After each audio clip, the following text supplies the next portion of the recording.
for Professor Bin's lecture. Forgot my pillow. At least we're out of the classroom.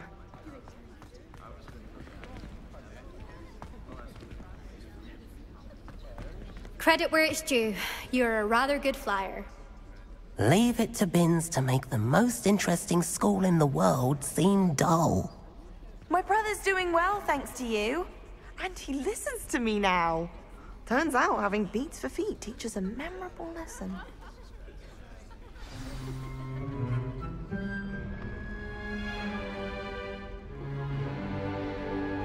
In today's lesson, we will cover a truly thrilling event. The Goblin Rebellion of 1752 and all its triumphant tragedy. But more specifically, we will address the devastating effect it had on the wizard milling industry.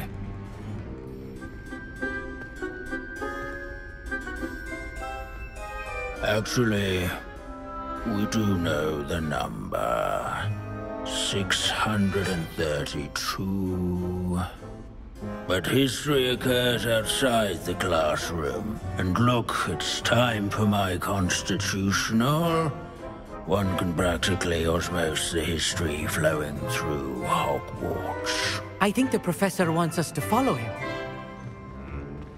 And now for a stroll to the bell tower entrance hall. Along with the rest of the castle, it was completed in the early Middle Ages. The hall and the bell towers that loom above it contain myriad interesting artifacts.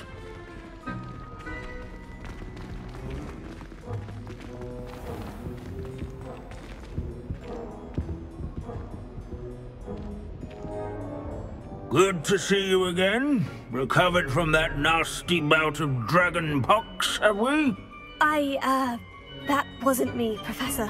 I'm new here. Are you? Well then, welcome. No doubt you're eagerly anticipating my analysis of various wizarding councils, codes, statutes, and of course, goblin rebellions. Not all goblins are rebellious. Some venture into wizarding politics, such as Eargit the Ugly. Some are talented artisans, such as Bragbor the Boastful. Did you say Bragbor? I think I know that name. Well known for his metalwork.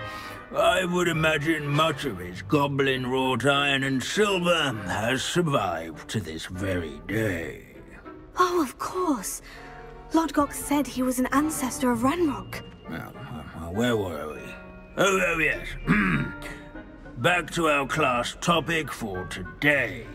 Grimbold Weft. Another notable historical figure. He's right nearby. Curious students can find him on display here in the bell tower entrance hall. All students introduce themselves to this hero of Hogwarts. Grimbold Weft. Abandoning class to wander the halls is in keeping with Professor Binns' manner of teaching. 1752. Wagadu's history is, well, a bit different than that of Hogwarts, to say the least. Quick hand and deft needlework. Countless witches and wizards may have caught cold during the late spring of that year. Can you tell me where I might find Grimbold Weft? Oh yes, Grimbold Weft. Quick with a needle and thread, that one. He's a fascinating artifact of the Goblin Rebellion of 1752. At any rate, he can be found nearby, perched in his case.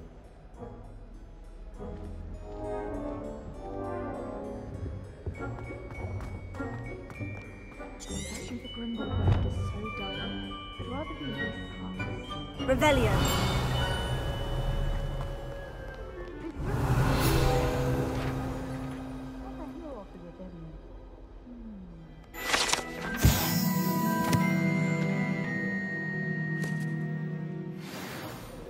Oh yes, I see you found Grimbold Weft. Yes, I rather enjoyed seeking him out. The thrill of the scholarly pursuit. I know the feeling quite well. Now, let's turn our attention to the agreeability and general good nature of Sir Aphpuddle. He's also nearby. See what you can learn from him for your next assignment. Standing in eternal but symbolic watch over the bell tower is a retinue of loyal knights, or rather, statues of knights, I should clarify. Where can I find that friendly knight you mentioned earlier? Oh yes, Sir Aphpuddle, or rather the statue of Sir Aphpuddle. It can be found amongst the other statues of knights. It's easy to identify, as it's been enchanted to wave at those who take the time to seek it out.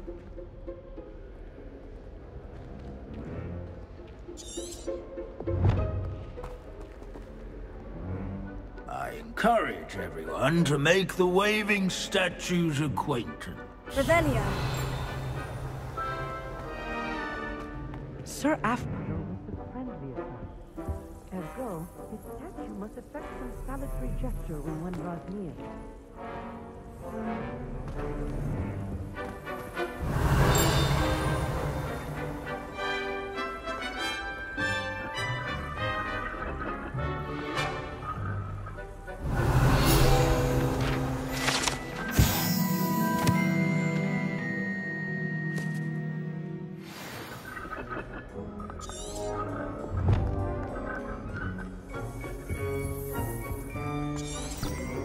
There's nothing quite so magical as history. Dusty, immutable history. Professor Binns, I found the statue of Sir Aphpuddle. Ah, well done. Alas, Sir Aphpuddle's affability was his undoing. Died instantly trying to befriend a basilisk. Eye contact is not always to be encouraged. So beloved was he that even some goblins mourned his passing. Of course, that did not bode well with the rest of the goblins, most of whom could not abide mourning the loss of a wizard. Pity goblins and wizards can't get along. True.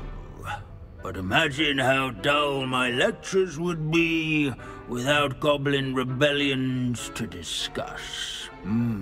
History does tend to repeat. It is a series of patterns, a thought both comforting and disconcerting. The wise student, such as yourself, will learn from it.